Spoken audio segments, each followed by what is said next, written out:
hunda dura qabsaa'ota Oromoo hundaafin dhaamsa nagaa dabarsaa. Dhaamsa kana dabarsuudhaaf sababa kanaaf ta'ee ji'a April keessa yaadannoo gootota qabsoo kana irratti kufanii waan geggeessinuufi qabsoon Oromoo yeroo dheeraa ka dabarse eega gaafa sirni kolonii biyya keenya hawaasaa keenya irratti kufee jalqabee bakka garagaraatti haala garagaraa jalatti gootonni Oromoo jireenya isaanii kennaa qabsichi akka hin duune akka hin dhabamne sabichis gaaf tokko akka saba tokkootti mirga isaa guutuu akka dhuunfatuuf qabsaawaa guyyaa har'aa gahanii qabsaawota kana garii isaanii nuti warri qabsoo keessa turre wajjin qabsoofne gariin immoo osoo nuti hin dhalatinuu ka jireenya isaanii dabarsan jiru waan ta'eef yaadannoon qabsaawota wareegamanii ka jaarmaya tokko yookaan kaanii miti ka qabsaawota hundaati ka sabboontota hundaati nami tokkolleen dhaabni tokkolleen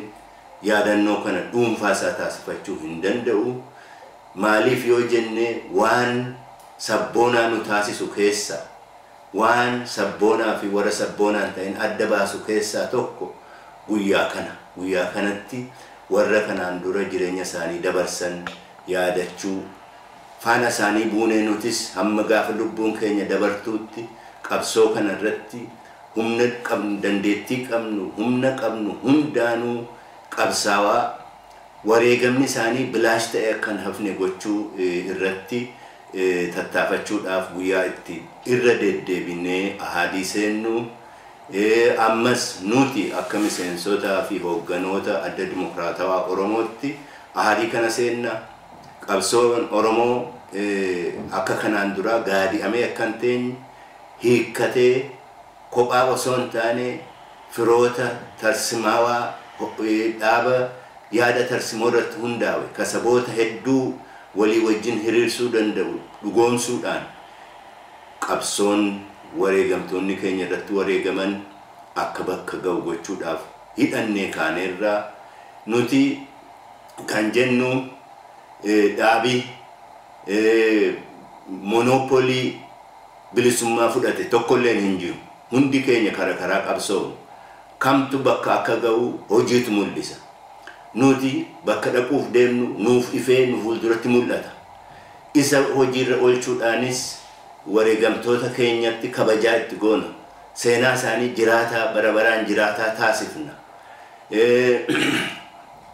qabsoon waan dabre qofa haasa'uu osoo hin taane waan of duraas haasa'uu gaafata kan nuti of fuulduratti argaa jirru amma qabsoo Oromoo haarayoome hooggana haarayoome akkaataatti qabsaawwan kan haarayoome kan milkii gahu jenneetu eegnaa warri karaan deeman harkaa baddee waan dabre haasa'uu hojii godhachuun isaanii hin mala sanatti falammii hin seennu nuti waan darbe ni yaadannaa garuu caalaatti ka hojjennu immoo qabsoo kana milkeessuudha uummata keenya uummata mirga isaa guutuu dhuunfatu taasisuudha saboota biraatiin qixa addunyaa kana irratti ifee mul'atu taasisuudha kana irratti hojjechuudhaaf guyyaa gootota keenya